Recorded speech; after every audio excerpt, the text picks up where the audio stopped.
the Nile and geography. For more than 5 millennia, a single river has shaped the destiny of a civilization. The Nile. It is not simply a river. It is the longest river in the world, stretching over 6,600 kilometers, flowing through deserts, mountains, and valleys, before finally reaching the Mediterranean Sea. But in Egypt, the Nile is more than geography. It is life itself. Without the Nile, there would be no Egypt. No pyramids, no temples, no pharaohs, only sand, silence, and endless desert. The river does not just cut through the land.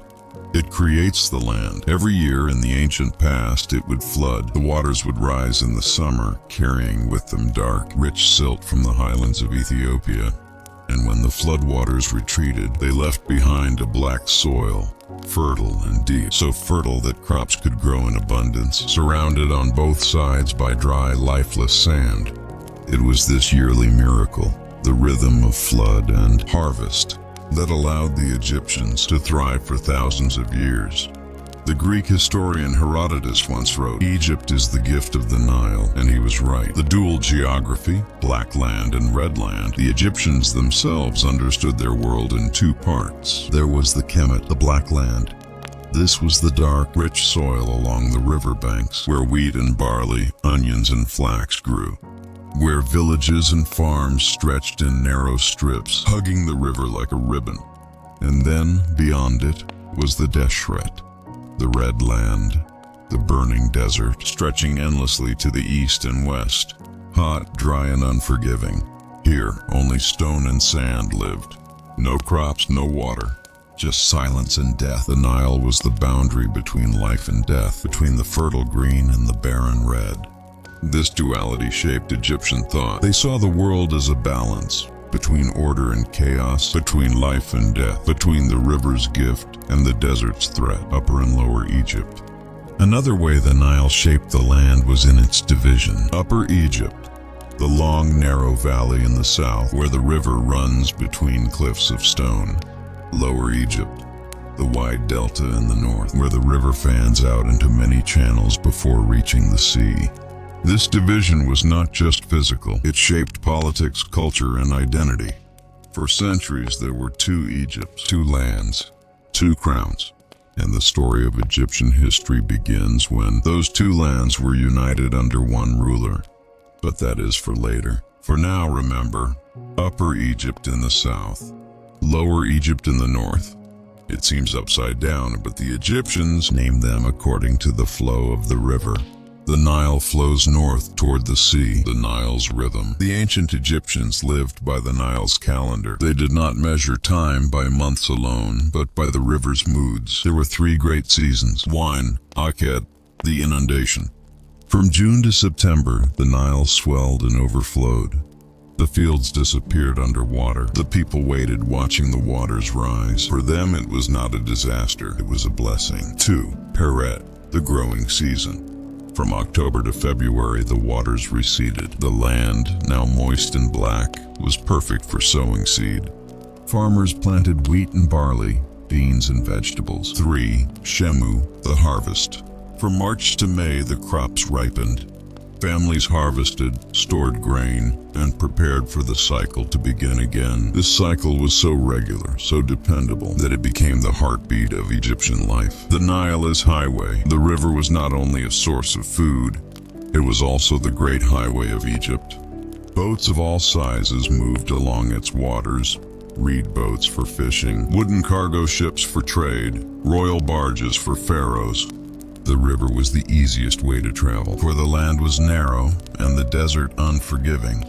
The current flowed north toward the sea. The wind blew south up the valley. This meant that boats could move both directions, sail with the wind, drift with the current. Egypt was connected north to south by this watery road. The Nile and the gods. For the Egyptians, the Nile was not just a river, it was a god. They called him Hapi, the spirit of the flood. He was often shown as a plump figure with lotus and papyrus plants, symbols of fertility. Hapi's rising was celebrated with festivals and prayers. Without him, there would be famine. Other gods, too, were linked to the river. Osiris, god of the afterlife. was said to have been drowned in the Nile. The river itself was sometimes seen as his body. To sail the Nile was to sail upon the veins of a god. Villages by the Nile. Along the Nile, the earliest villages appeared around 7,000 years ago. People learned that by settling near the floodplains, they could grow food with ease. Clay from the river became bricks. Reeds became mats, baskets, and boats. Fish and fowl added to their diet. The river gave them everything. And slowly, villages became towns.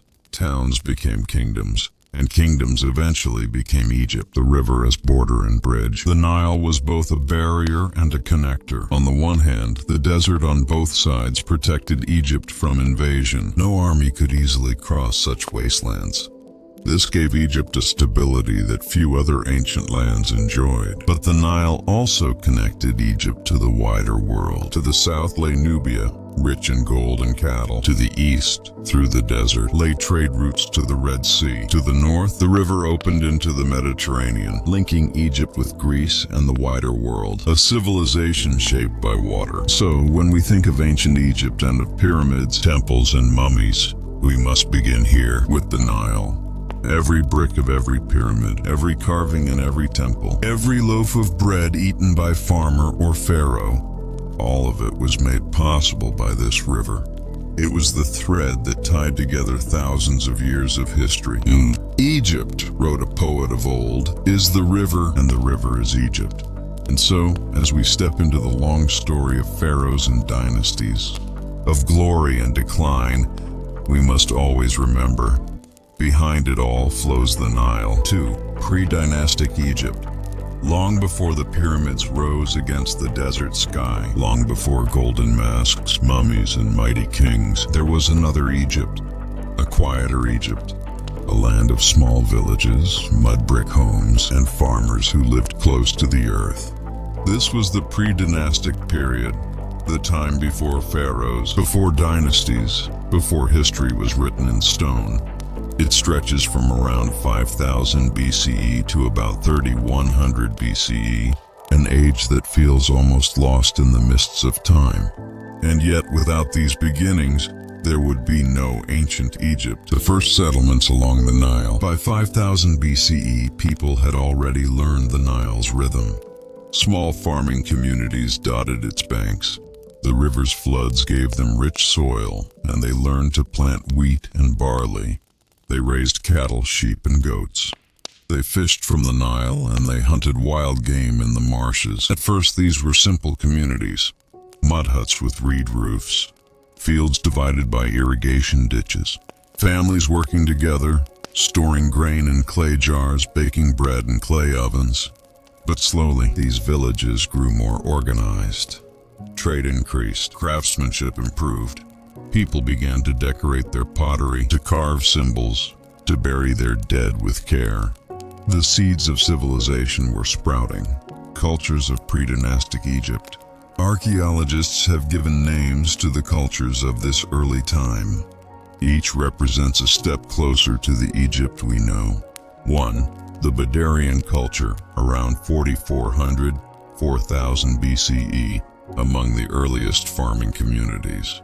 Known for fine black-topped pottery, they buried their dead facing west, toward the setting sun, the symbol of death. Already ideas of an afterlife were forming. 2. The Naqada culture, 4000-3100 BCE. This is where Egypt truly began to take shape. Naqada people created more complex pottery, painted with boats, animals, and symbols.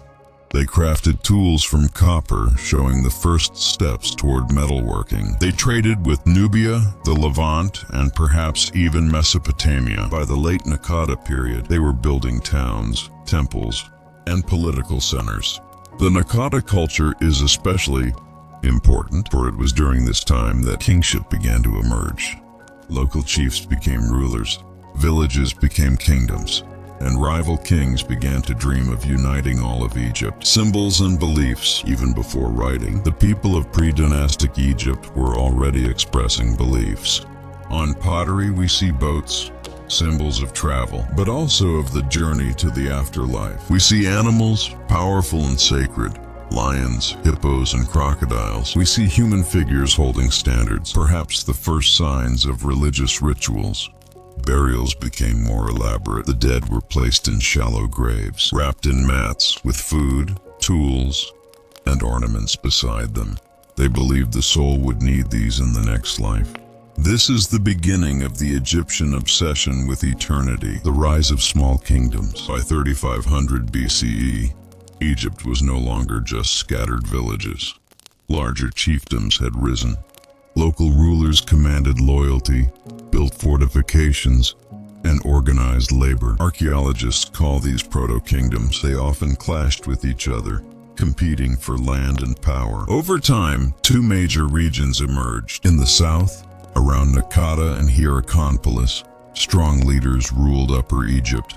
In the north, in the delta, other rulers controlled Lower Egypt. Egypt was becoming divided into two lands. Hierakonpolis, City of the Hawk. One of the most important pre-dynastic centers was Hierakonpolis, the City of the Hawk. Here, temples were built to Horus, the falcon god. Chiefs buried themselves in elaborate tombs. Art flourished. Painted pottery, decorated mace heads, and wall paintings. It was from places like Hierakonpolis that the idea of kingship truly began. Chiefs no longer ruled as village leaders. They began to claim divine authority. They wore crowns. They led armies. They were not just rulers, they were becoming pharaohs in the making. The first use of hieroglyphs. Around 3300 BCE, the first signs of writing appeared. Simple symbols carved into ivory tags, bone, and pottery. These were not full sentences, but names, labels, and ownership marks. But from these early marks, hieroglyphs would eventually grow. The sacred writing of Egypt. Writing would allow kings to record their victories, priests to preserve their rituals, and scribes to keep the order of a vast kingdom. Narmer and the unification. Toward the very end of the pre-dynastic period, one king rose above the others. His name was Narmer. Around 3100 BCE, Narmer of Upper Egypt defeated the rulers of the north. He united the two lands into one kingdom.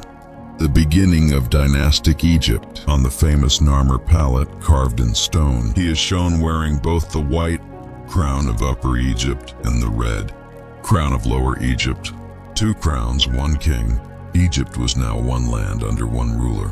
And with that, history truly begins. Why the pre-dynastic period matters. It is easy to forget these early centuries. The pyramids steal the spotlight. The pharaohs command our attention.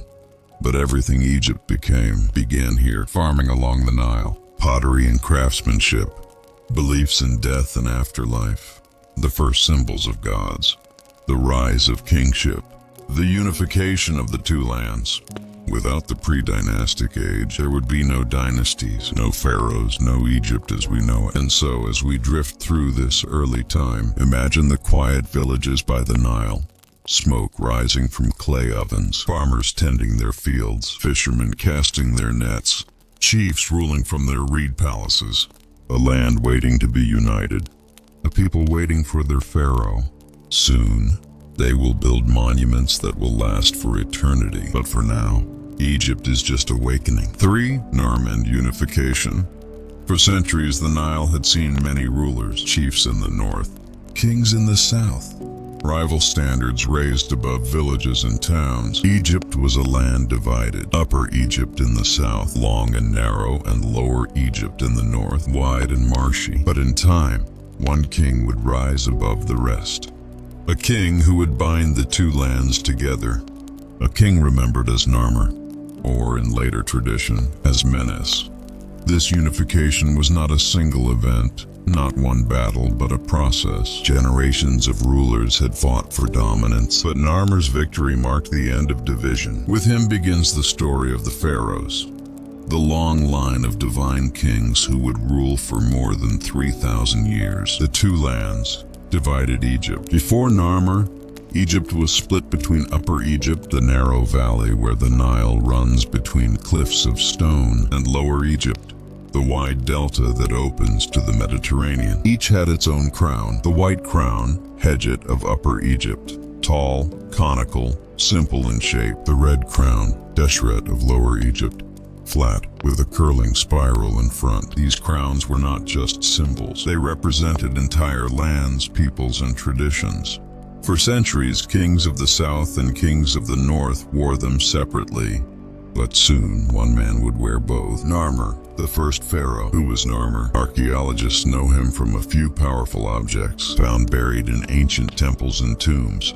His name, written in the earliest hieroglyphs, shows a catfish, Nar, and a chisel. Mer is Narmer. Later Egyptian tradition remembered him as Menes, the first king who united Egypt. Whether Menes and Narmer were the same man is debated. But for the Egyptians, what mattered was the story. The first pharaoh who brought unity. The Narmer palette, a story in stone. The most famous record of Narmer's unification is the Narmer palette, carved around 3100 BCE. It is a flat piece of green schist, decorated on both sides with detailed carvings. At first glance it seems simple, but every line, every symbol tells a story. On one side, Narmer wears the white crown of Upper Egypt. He holds a mace high above his head, ready to strike an enemy. His figure towers above others, larger, stronger, almost godlike. Behind him, an attendant holds his sandals, for Narmer stands on sacred ground. Before him, a kneeling captive awaits his blow. On the other side, Narmer now wears the red crown of Lower Egypt. He inspects rows of defeated enemies. Their bodies are sprawled, their fates sealed. Between the scenes are animals, standards, and symbols of power. Two long-necked beasts twist together, perhaps a symbol of unity. The palette was not a casual artwork. It was ceremonial, a sacred object placed in a temple. Its message was clear. Narmer, king of the south, had conquered the north. The two lands were one. The double crown, symbol of unity. From this union came a new symbol, the double crown called the Pshent. It combined the tall white crown of Upper Egypt with the flat, red crown of Lower Egypt. Together they showed that one king ruled both lands. From Narmer onward, pharaohs would be called King of Upper and Lower Egypt, Lord of the two lands. Every king would wear both crowns, showing that Egypt was united under one throne. Memphis, the first capital. According to tradition, Narmer established his capital at Memphis, near the border between Upper and Lower Egypt. It was the perfect location. To the south lay the long valley of Upper Egypt. To the north stretched the wide delta. From Memphis, the pharaoh could watch over both lands. In later centuries, Memphis would grow into a great city of temples, palaces, and pyramids. But in Narmer's time, it was a symbol. The heart of a united Egypt, divine kingship, Pharaoh as God. Narmer's unification was not just political, it was spiritual. The Egyptians began to see their king not as a mere man, but as a god on earth. He was the living embodiment of Horus, the falcon god of the sky. The king's crown, scepter, and throne were symbols of divine authority. When Narmer united the lands, he was not just a conqueror. He was the divine ruler who brought order out of chaos, who balanced the two lands as the gods willed. This idea, Pharaoh as God, would endure for 3,000 years. Legacy of Narmer. What did Narmer's unification mean? It ended centuries of division. It created a single kingdom stretching from the Mediterranean to Nubia. It gave Egypt stability and strength unmatched in the ancient world. It established the idea of divine kingship. It began the first dynasty, the start of recorded Egyptian history. Later kings would build pyramids and temples, lead armies, and write laws, but they all looked back to Narmer as the first, the one who made Egypt whole. Myth and memory. In time, stories of Narmer blurred with legend. Later, Egyptians called him Menes. They told tales of his deeds, his victories, his founding of Memphis. For them, he was not just a man. He was a figure of myth, the father of Egyptian civilization. Even thousands of years later, when Greeks and Romans ruled the Nile, Menes was remembered as the first king. His name echoed through history as the one who began it all. A new age begins. And so, with Narmer's unification, Egypt entered a new era. The pre-dynastic age of villages and rival chiefs was over. The dynastic age had begun. One king, one throne, one Egypt. From this moment forward, history would be carved in stone, written on papyrus, preserved in temples and tombs. And it all began with a king, standing tall, wearing 2 crowns, holding the world's first united kingdom in his hands. Pause, slow tone. From now on, Egypt would not just be a land of farmers and villages. It would be a civilization of monuments and gods, of pharaohs and dynasties. And though millennia have passed, the image of Narmer endures. The first pharaoh, the unifier of the 2 lands. 4 early dynasties, Memphis, Abydos, the first tombs, narrated in slow, deep, calm storytelling tone, designed for a sleep historian video. When Narmer united the 2 lands, Egypt stepped into a new age. For the first time in history, the Nile Valley was one kingdom, a land ruled not by many chiefs, but by a single king. This new era is known as the early dynastic period, the first and second dynasties, stretching from about 3100 to 2686 BCE. It was a time of foundations. The Great Pyramids did not yet exist. Temples were small, tombs were modest. But the systems that would shape Egypt for millennia were being built. Kingship, writing, religion, and monumental architecture, all of it began here. Memphis, the new capital. Tradition says Narmer, or Menes, founded a new capital city, Memphis. Why Memphis? Because of geography. It stood at the border between Upper and Lower Egypt, between the valley and the delta. From here, the pharaoh could watch over both lands, north and south. Memphis became a political and cultural center. At first, it may have been little more than palaces of wood and brick, surrounded by walls of mud. But in time, it would grow into one of the greatest cities of the ancient world, with temples, courts, and bustling markets. For centuries, Memphis remained the heart of Egypt, the seat of pharaohs. Even when later dynasties shifted power elsewhere, Memphis endured as a sacred place, the first true capital of a united land. Abydos, city of the dead. If Memphis was the city of the living, Abydos was the city of the dead. Located in Upper Egypt, Abydos became the royal cemetery of the first dynasties. Here, the earliest pharaohs built their tombs, vast mud brick enclosures where kings were buried with offerings, servants, and treasures. Why Abydos? Perhaps because it was an ancient sacred site, a place already linked with death and eternity. Later Egyptians believed Abydos was the burial place of Osiris, god of the afterlife. To be buried there was to be close to the Lord of the Dead. The tombs of Abydos were not yet pyramids. They were rectangular mud brick structures called mastabas, Arabic for bench, because of their shape. But though simple in form, they were impressive in scale. Each tomb was surrounded by subsidiary burials, dozens, even hundreds of smaller graves. It is believed that in the earliest dynasties, servants and courtiers were buried alongside their king, perhaps sacrificed to serve him in the afterlife. Later, this practice ended, replaced by symbolic servant statues. The first tombs, houses for eternity. The early tombs were not monuments to be seen from afar, but houses for the dead beneath the sand. Inside, chambers were filled with pottery, food, tools, and treasures, all that the king would need in the next life. Walls were lined with offerings, wooden furniture, linen, jars of beer and wine, ivory tags marked with hieroglyphs, perhaps the earliest records of Egypt's administration. The tomb was more than a grave. It was a palace for eternity, a home where the pharaoh would live forever. The first kings after Narmer. After Narmer came other kings of the first dynasty.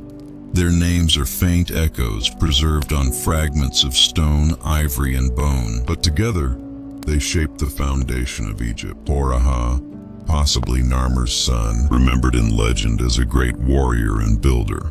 Some say he founded Memphis itself. Djoser, his tomb at Abydos, was vast with hundreds of subsidiary burials. Later Egyptians worshipped it as the tomb of Osiris. Den, one of the most significant early kings. He introduced new royal regalia, including the first depiction of a pharaoh wearing the double crown. His reign marked administrative growth and military campaigns. Ka, last king of the first dynasty, buried in a large tomb at Abydos. These kings were more than rulers. They were shaping the role of Pharaoh as divine king, as God on earth. The Second Dynasty, consolidation and conflict. The Second Dynasty followed, but its history is shadowy. Records are scarce, names uncertain. Some rulers are remembered, others lost to time. There may have been conflict, perhaps even civil war between Upper and Lower Egypt.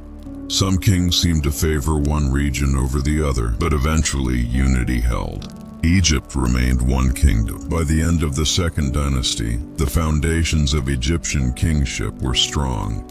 The pharaoh was firmly established as the link between gods and men, the ruler of both lands, the eternal Lord of Egypt. Writing and administration. One of the greatest achievements of the early dynasties was the growth of writing. The earliest hieroglyphs had been simple: names, labels, ownership marks. But now, writing expanded into administration. Ivory tags, clay seals, and stone inscriptions recorded the goods stored in tombs, the names of officials, the offerings made to temples.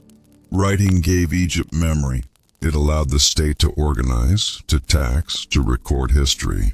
Without writing, Egypt's vast civilization could not have endured. Religion and ritual. The early dynastic period also laid the groundwork for Egyptian religion. Kings were worshipped as the living Horus. Temples were built to gods, though small compared to later monuments. Rituals of offering, sacrifice, and ceremony took shape. Festivals were held to honor the Nile, the gods, and the king himself. At Abydos, the cult of Osiris would eventually rise, transforming the tombs of early kings into sacred shrines. Death and resurrection, order and chaos, the eternal cycle.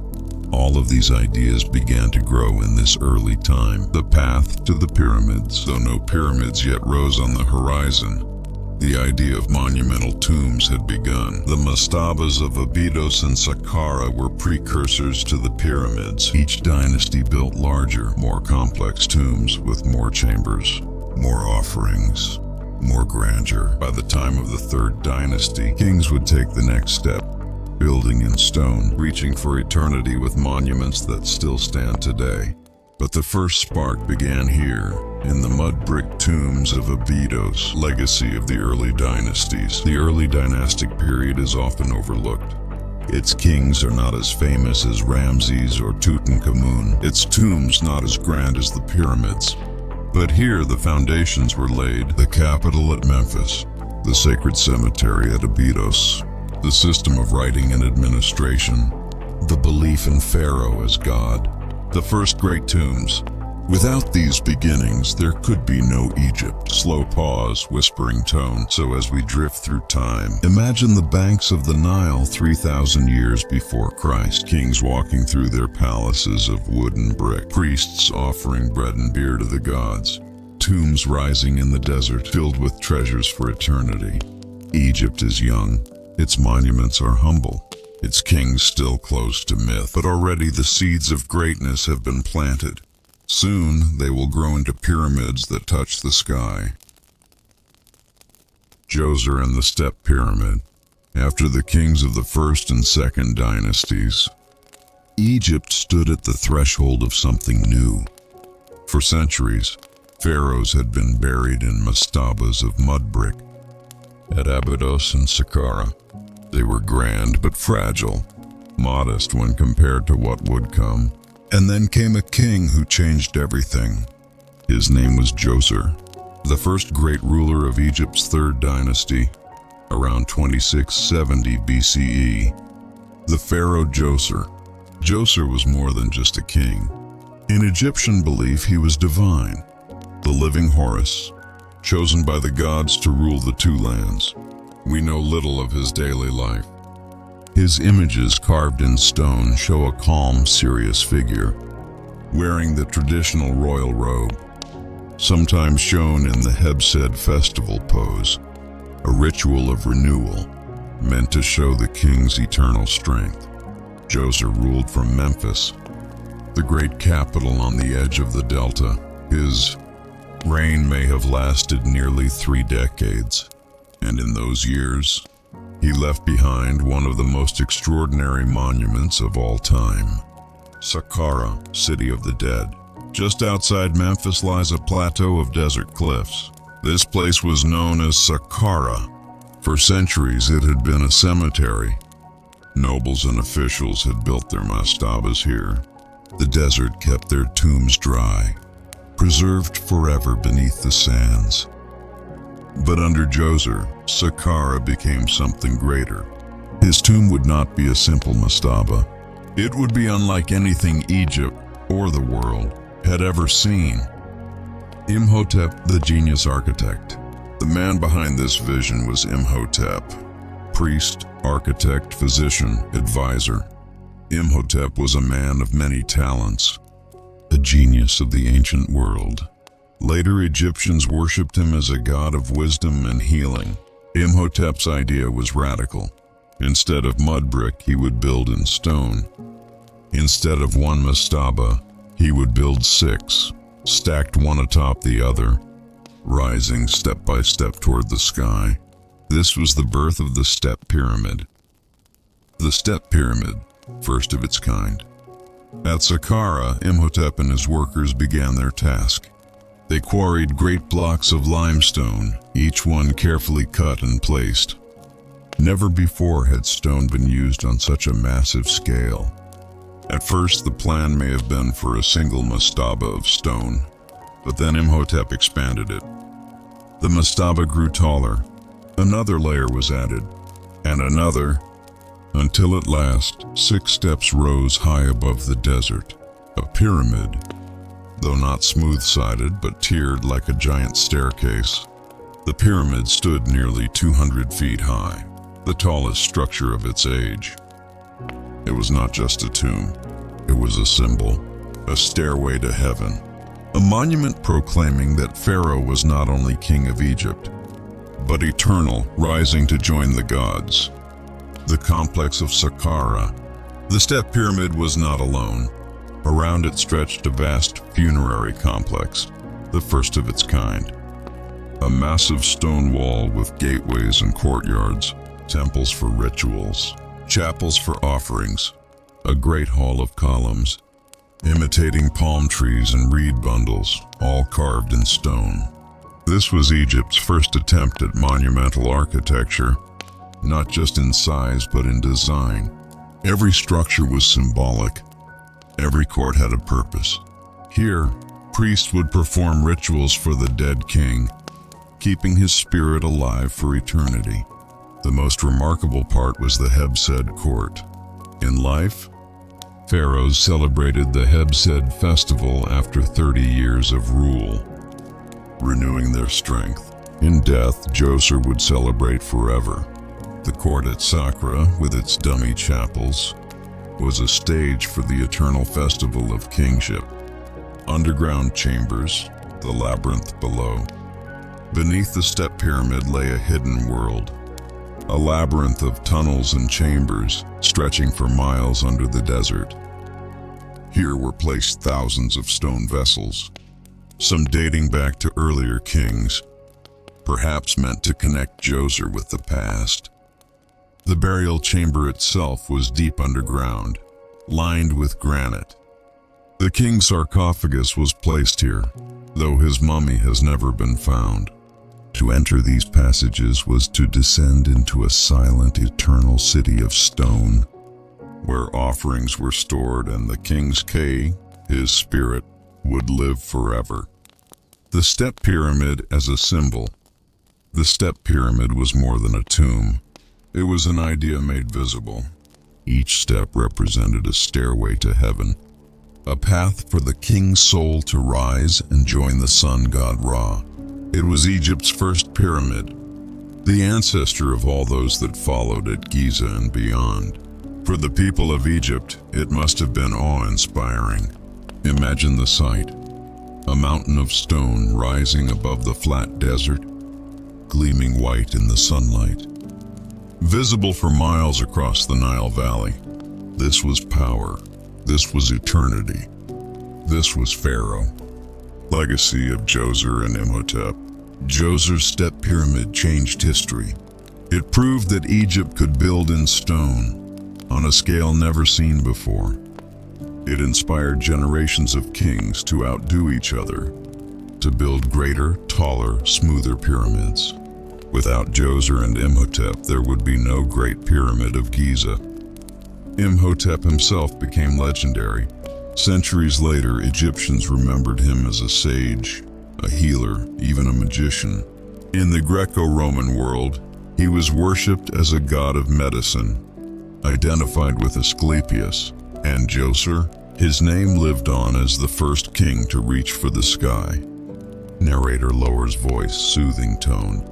So, as we drift into the sands of time, imagine the desert plateau of Saqqara, the sun setting over Memphis, priests chanting in stone chapels, and above them, the Great Pyramid, rising in steps toward the heavens.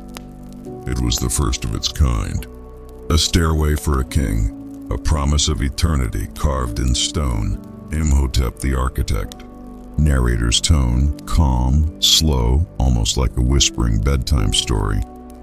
In the long annals of Egypt's history, few names shine as brightly as that of Imhotep. He lived more than 4,600 years ago, during the reign of Pharaoh Djoser of the Third Dynasty, and yet, unlike most men of his time, Imhotep's memory did not fade with the shifting sands. He was not a king. He was not a warrior. He was not a conqueror. And yet, he became immortal, remembered as one of the greatest minds the world has ever known. A man of many talents. Imhotep was, first and foremost, an architect, the man who designed the step pyramid at Saqqara, Egypt's very first pyramid, and the first monumental stone building in the world. But he was more than just an architect. Ancient records suggest he was also a priest, a scribe, a physician, a philosopher.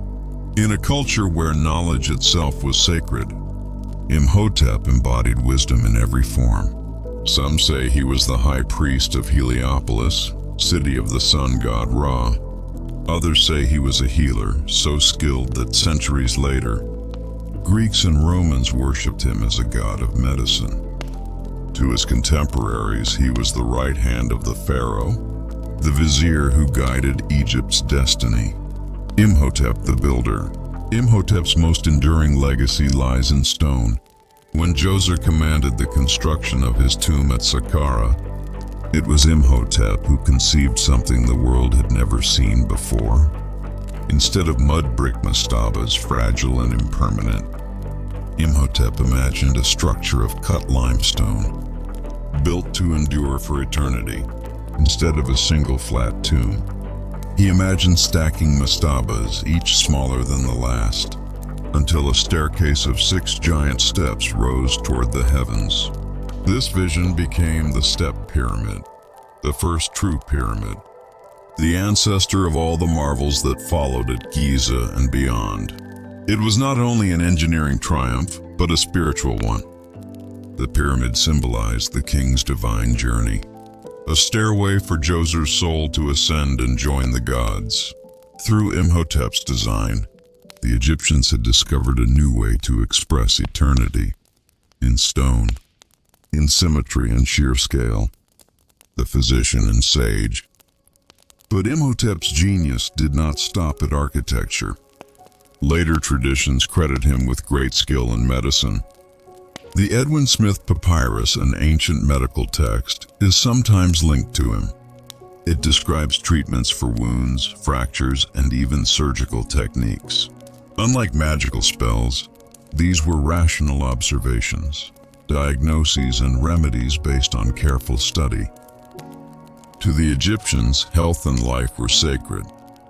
Imhotep's knowledge of healing elevated him beyond an ordinary man. He was remembered as one who brought comfort, who restored balance, who understood the mysteries of the human body, from man to God. Centuries after his death, Imhotep's fame only grew. By the New Kingdom, Egyptians had begun to worship him as a god of wisdom and medicine. Temples were built in his honor. Pilgrims brought offerings hoping for healing. In time when the Greeks came to Egypt, they saw in Imhotep a figure like their own god Asclepius, the god of healing. They merged the two, and Imhotep's cult spread across the Mediterranean world. No other commoner of ancient Egypt, no scribe, no priest, no artisan, was ever deified in this way.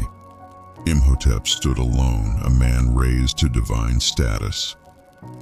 The mystery of his tomb. For all his fame, Imhotep's final resting place has never been found.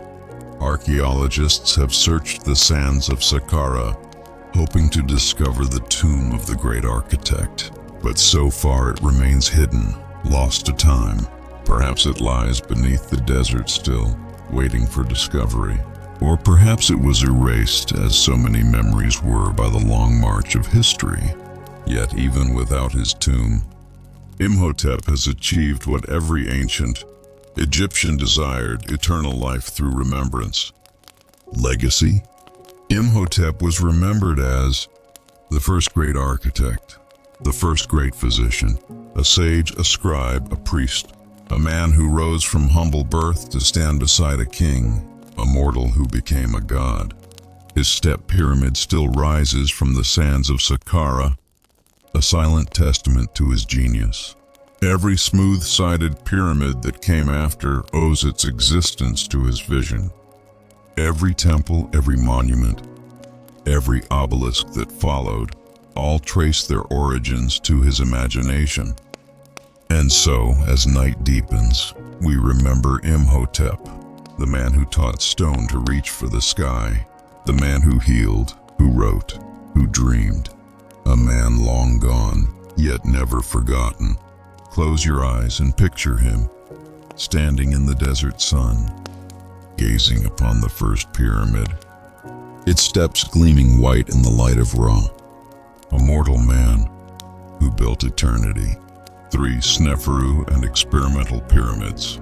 Narrator's voice, calm, steady, warm like a bedtime story. After Djoser and his great step pyramid, Egypt stood at the dawn of a new age. Stone was no longer just a material, it was a pathway to eternity. And then came a king who would push the limits of what was possible. His name was Sneferu. He was the founder of the 4th dynasty and the father of Khufu, who would one day build the Great Pyramid at Giza.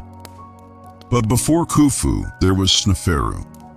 And Sneferu dreamed of pyramids greater than anything the world had ever seen. Sneferu, the gentle pharaoh. Ancient records describe Sneferu as a beloved king. Unlike many pharaohs, remembered as stern and distant, Sneferu is said to be approachable, kind, even gentle.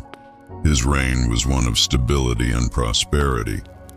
But Sneferu was also ambitious. He wanted to leave behind a legacy that would shine forever. And so he turned his gaze toward the desert and to the art of pyramid building. The first attempt, the Meidum Pyramid, Sneferu's first great project, rose at Meidum, south of Saqqara. At first, it may have been designed as a step pyramid, like Djoser's, but Sneferu demanded more. He wanted smooth sides, a perfect geometric pyramid, shining in the desert sun. And so his architects tried something new. They filled in the steps with stone casing, creating smooth, angled walls. But the design was flawed. The foundation was weak. Over time, much of the casing slid away, collapsing into heaps of rubble. Today, the Meidum Pyramid stands broken, its core exposed, its flanks a mountain of fallen stone. To later Egyptians, it was called the False Pyramid. But for Sneferu, it was only the beginning. The second attempt, the Bent Pyramid. Unwilling to give up, Sneferu began again, this time at Djoser, not far from Memphis. Here, his builders designed an even more ambitious structure, a pyramid that would rise higher, with sides at a steep angle. For years, the pyramid climbed upward, its white limestone casing gleaming. But then, disaster struck. The angle was too steep. Cracks began to form in the structure. If they continued, the whole pyramid might collapse. And so, in a desperate change of plan, the builders altered the slope midway through construction. The upper section rose at a gentler angle, creating a unique slanted shape. The result was unlike any other pyramid. Its sides bent, like shoulders bowing beneath the sky. This is the bent pyramid, one of the strangest monuments in Egypt. To some, it looked like a failure. To others, it was proof of ingenuity, a rescue that saved the pyramid from ruin. And for Sneferu, it was another step forward. The third attempt, the Red Pyramid. Sneferu was not finished. At Djoser, not far from the bent pyramid, he ordered yet another structure, this time learning from past mistakes. The new pyramid would rise at a safe, steady angle. Its stones would be carefully laid, its foundation solid. This was the Red Pyramid, named for the reddish hue of its limestone. It was the first true smooth-sided pyramid, completed without collapse or change of plan. The Red Pyramid rose to a height of nearly 105 meters, its sides gleaming white in the sunlight. For the first time, Egypt had built a pyramid that was not just experimental, but perfectly functional. Sneferu had done it. The legacy of Sneferu. By the end of his reign, Sneferu had built not one, not two, but three massive pyramids: Medem, the Bent Pyramid, and the Red Pyramid. Together, they used more stone than all of Djoser's projects combined. They transformed the desert skyline and transformed Egyptian architecture forever. Sneferu was the pioneer, the bridge between Djoser's Step Pyramid and Khufu's Great Pyramid. Without Sneferu's experiments, his failures and his successes, there would be no Giza. Narrator slows bedtime tone. Imagine the desert of Djoser, the sun low on the horizon. The bent pyramid, its strange angles catching the light. The Red Pyramid rising strong and steady, its sides glowing red at sunset. And the ghost of the Medem Pyramid, broken but still standing, a reminder of the risks of ambition. Sneferu's pyramids are not just tombs, they are lessons. Lessons in courage, in trial and error, in the will to push beyond the limits of stone. Sneferu dreamed of eternity, and in his pyramids he found it. For Khufu and the Great Pyramid. After Sneferu's bold experiments in stone, his successor, Khufu, also known to the Greeks as Cheops, ascended the throne. He would become the name most remembered in connection with Egypt's most enduring symbol, the Great Pyramid of Giza. Khufu's reign, around 2589–2566 BCE, is often wrapped in a mixture of awe and suspicion. Ancient sources give us conflicting images. Later Egyptians remembered him as a powerful monarch, but also as a stern and perhaps even oppressive figure. Herodotus, writing 2 millennia later, painted Khufu as a tyrant who closed temples and forced countless laborers to toil endlessly.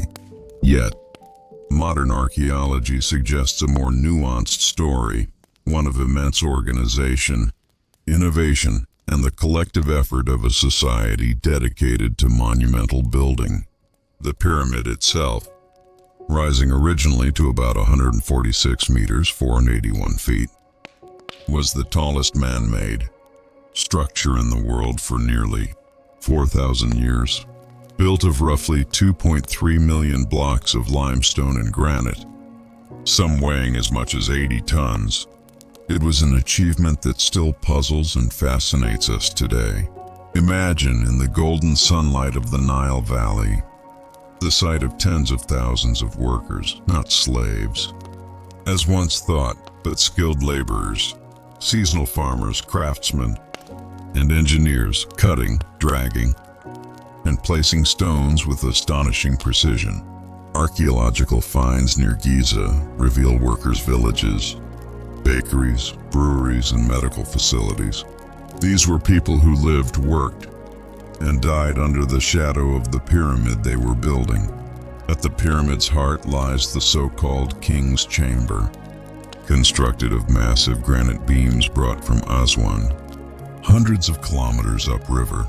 Narrow passageways, hidden chambers, and even mysterious air shafts suggest that Khufu's architects were not only master builders but also thinkers of deep spiritual imagination. To them, the pyramid was not merely a tomb, it was a cosmic machine, designed to ensure the pharaoh's journey into the heavens, to join the eternal stars. Today, as the desert wind sweeps across Giza, the Great Pyramid still stands, weathered yet unyielding. It is both a monument to human ambition and a silent witness to countless generations. For Khufu, who has left behind so little else, no surviving statues of grandeur, no inscriptions filled with stories, this pyramid remains his eternal voice, a mountain of stone that whispers through time, "I was here. I was king." I've Khafra Menkaure the Sphinx. After Khufu's reign, the throne passed eventually to his son, Khafra. If Khufu gave Egypt the tallest pyramid, Khafra gave it perhaps the most iconic pairing. His pyramid, slightly smaller but built upon higher ground, and the enigmatic Great Sphinx of Giza. Khafra's pyramid, rising originally to about 143 meters, appears at first glance even taller than Khufu's, thanks to the plateau's natural rise. It was a deliberate statement. A son ensuring his reign stood beside his father's greatness, equal in majesty if not in scale. The pyramid's limestone casing stones, gleaming white in their prime, would have caught the sunlight and shimmered across the desert sands. But it is the Sphinx that captures our imagination most deeply. Carved directly from the bedrock, the Sphinx stretches over 73 meters long, its body that of a reclining lion, its face serene, human, and timeless. Most scholars believe the face is that of Khafra himself, a fusion of king and beast, a symbol of power, guardianship, and eternal watchfulness. For over 4,000 years, it has stared eastward toward the rising sun, as though eternally greeting dawn after dawn. Legends swirl around this creature of stone. To later Egyptians, it became a sacred guardian, known as Horemakhet, Horus of the horizon. To the Greeks and Arabs, it was a riddle, a mystery, a monument too ancient to fully explain. Even today, its weathered face and missing nose stir endless debates. Yet its presence remains beyond dispute, half monument, half myth. After Khafra, the line of builders continued with Menkaure, his successor. Menkaure's pyramid is smaller, only about 65 meters tall, yet built with extraordinary care. Its lower courses were clad in granite rather than limestone, giving it a rich reddish gleam.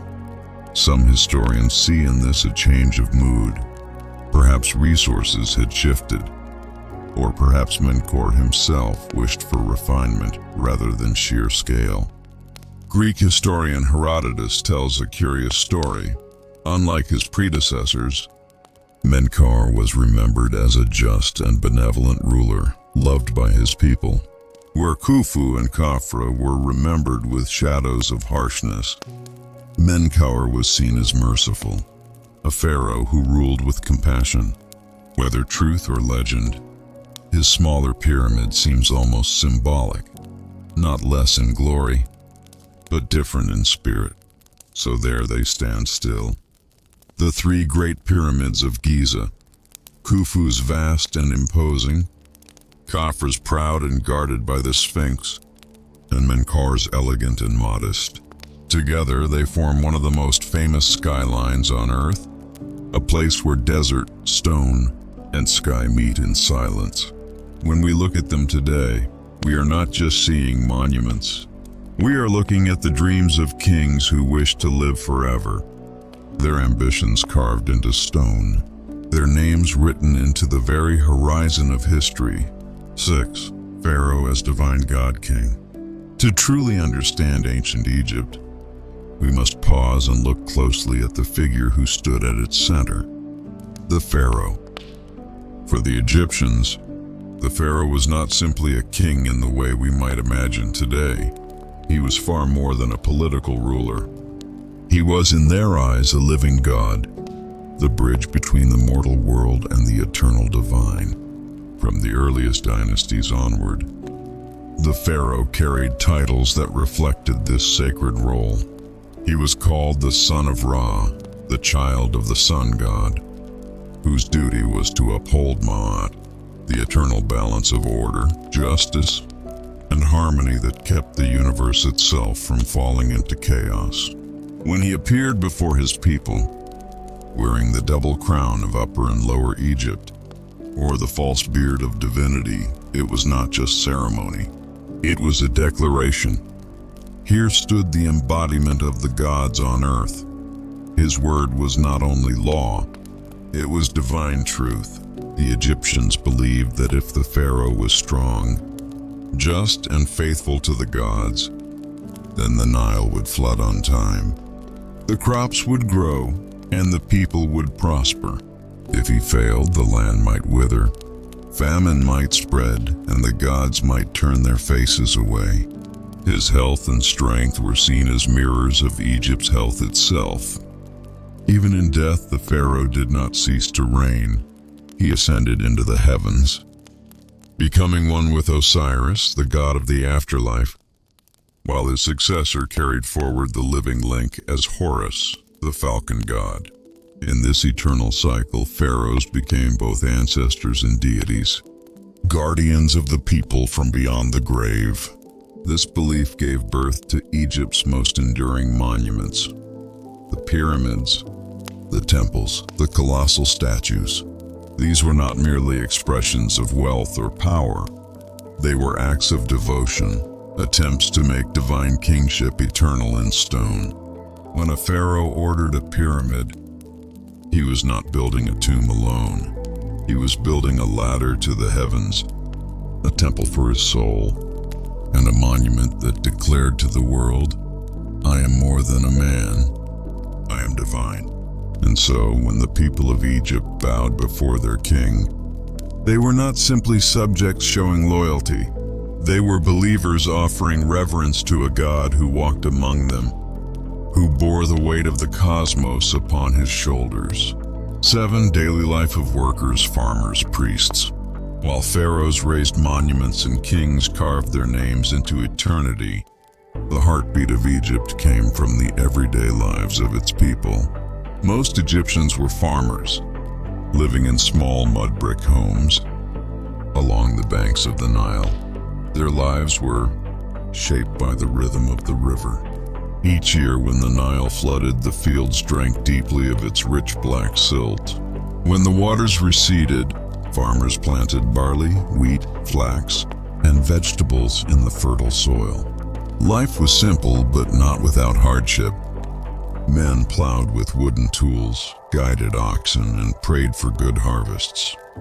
Women baked bread in clay ovens, brewed beer, and cared for the household. Children learned by doing, helping in fields or carrying water. Egyptian farmers ate modestly but well for their time.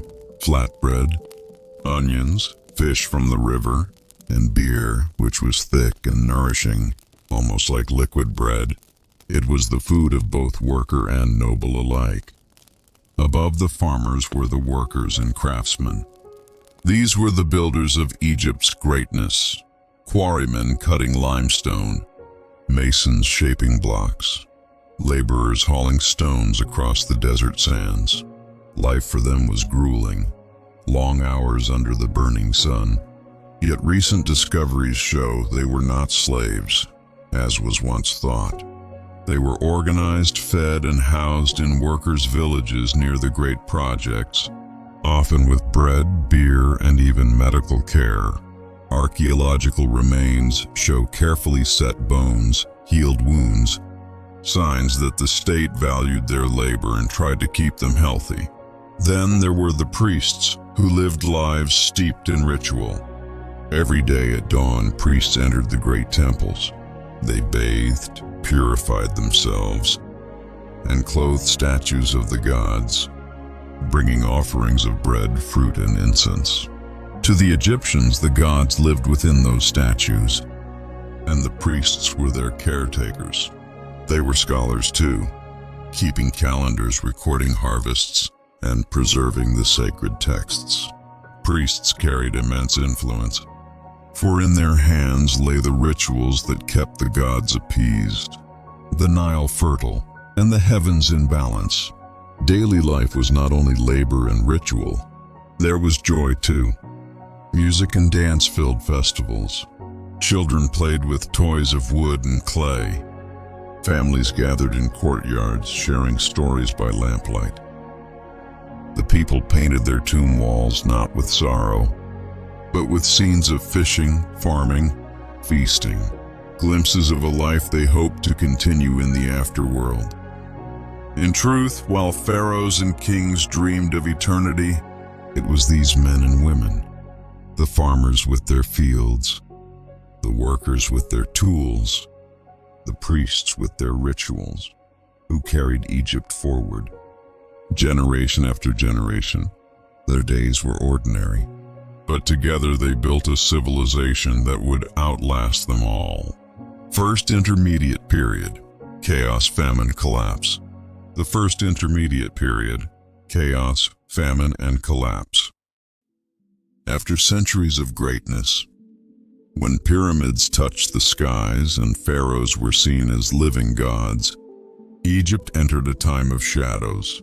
This era, known as the First Intermediate Period around 2181-2055 BCE, was marked by collapse, famine, and political chaos. The once mighty old kingdom began to crumble. Pharaohs who had commanded vast armies of workers, who had raised monuments of eternal stone, suddenly found their power weakening. The royal treasury grew thin. The enormous expense of pyramid building drained resources, and as local governors, called nomarchs, gained more wealth and land, their loyalty to the pharaoh grew weaker.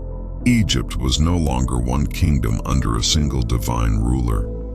It was splintering. At the same time, the Nile, Egypt's lifeblood, has betrayed its people. For reasons still debated, the annual floods began to fail. Without the nourishing waters, crops withered in the fields, granaries emptied, hunger spread across the land. Ancient texts tell of dark times. The whole country is in great affliction. The Nile has not flooded. Men are reduced to eating their own children. Whether exaggeration or grim reality, the words carry the voice of despair. The pharaoh, once seen as a god who upheld Ma'at, order and balance, was now powerless. The people questioned his divinity.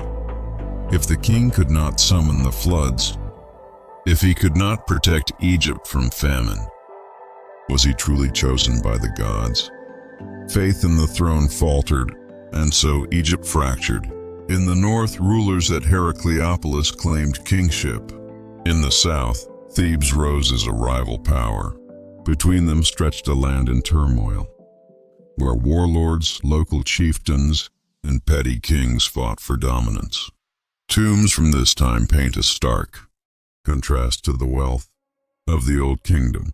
Smaller, poorer, carved with prayers for food and water, rather than grand hymns to eternity. Yet even in this chaos, the Egyptian spirit endured. Local art flourished in new ways, with more personal touches than before. Regional governors acted as patrons of culture. People adapted, prayed harder, worked their lands, and waited for the Nile to return. The first intermediate period was not just a collapse of a kingdom, it was a collapse of faith. The pharaoh, once a god, had become just a man in the eyes of many. The old order had died, but out of this darkness, Egypt was slowly preparing for rebirth. Mentuhotep II and Reunification. Mentuhotep II and the Reunification of Egypt. Out of the long shadow of chaos, famine, and division, a new light began to rise in the south. In the city of Thebes, a dynasty was growing in strength, and from it would come a ruler destined to restore Egypt's unity, Mentuhotep II.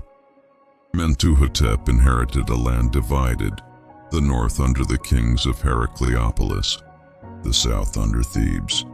For years, both sides claimed to be the rightful rulers of all Egypt, yet neither could fully control the land. Civil war, skirmishes, and shifting alliances drained the country, but Mentuhotep was patient. He built his power step by step, strengthening Thebes, consolidating allies, and presenting himself not only as a king, but as a bringer of Maat, the order that Egypt so desperately longed for. After years of conflict, Mentuhotep finally triumphed. Around 2055 BCE, he defeated the northern rulers and reunited Egypt under his crown. For the first time in over a century, the land of the Nile was whole again. To his people, he was not just a conqueror. He was a savior, a restorer of balance. The pharaoh who ended the age of famine and despair, Mentuhotep chose to celebrate his victory not with a pyramid like the old kings, but with something new, a grand temple tomb at Deir el-Bahari, nestled against the cliffs of western Thebes. Part temple, part mortuary monument, it symbolized a blending of divine worship and eternal resting place.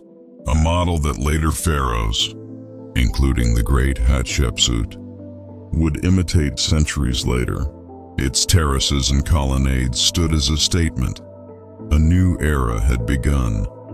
This was the birth of the Middle Kingdom. Often remembered as Egypt's classical age, literature blossomed, art refined itself, and the idea of kingship shifted.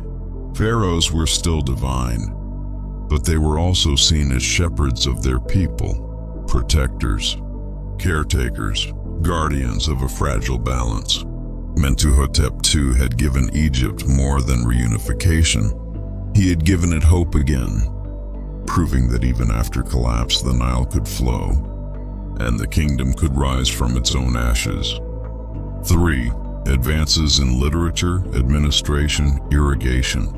Advances in literature, administration, and irrigation. With Egypt reunited under Mentuhotep II and strengthened by the kings who followed, the Middle Kingdom became a time not only of political stability, but of deep cultural flowering. For the first time since the pyramids of the Old Kingdom, Egypt turned its eyes inward, not toward monuments of sheer size, but toward refinement, thought, and balance. Pharaohs now saw themselves not just as distant gods, but as stewards of their people, responsible for order, justice, and prosperity. And with this change, the very soul of Egypt began to express itself in new ways. Literature blossomed. Scribes, those careful keepers of words and wisdom, composed stories, hymns, and teachings that still survive today. Works like The Tale of the Shipwrecked, Sailor, and the story of Sinuhe revealed something different. Not the eternal voice of kings, but the emotions of human beings. Fear, longing, hope, and wonder, written in flowing hieratic script.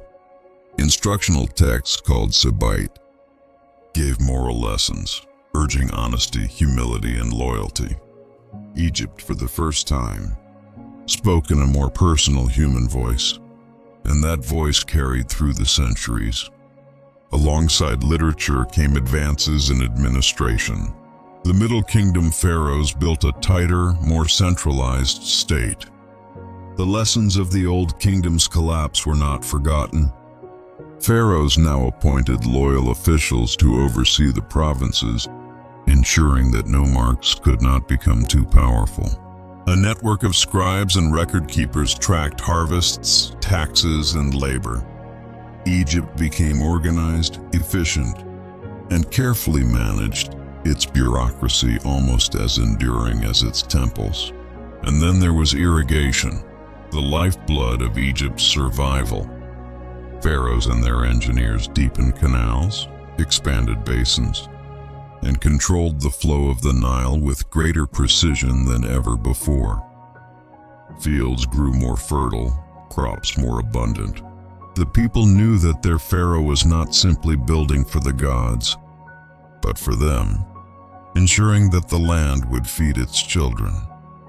These advances gave the Middle Kingdom a gentler strength than the Old Kingdom's towering pyramids. It was less about spectacle, more about endurance, less about eternal stone, more about living prosperity. Egypt was learning how to thrive not only through its kings, but through its people, its words, and its wisdom. Expansion into Nubia.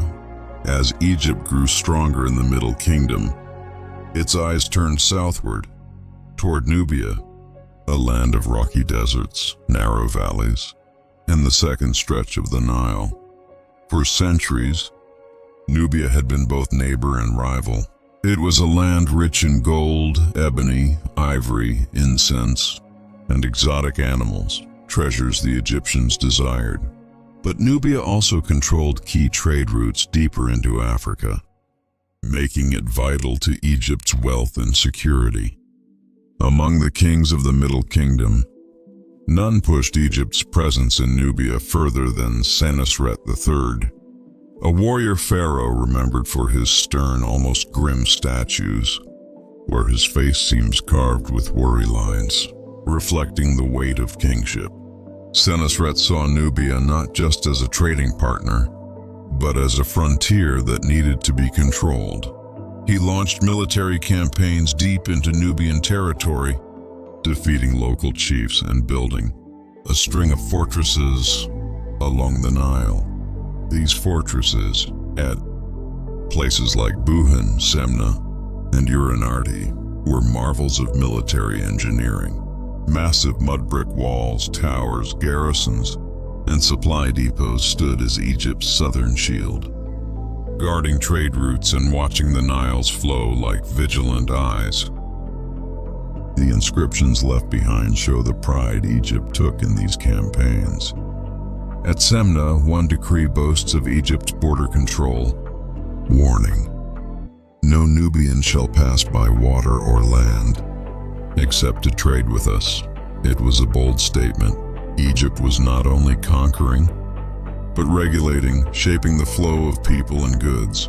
Yet the relationship was not only war. Through conquest came exchange.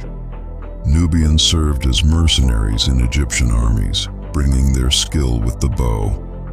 Egyptian art adopted Nubian influences, and Nubia absorbed Egyptian gods, writing and architecture.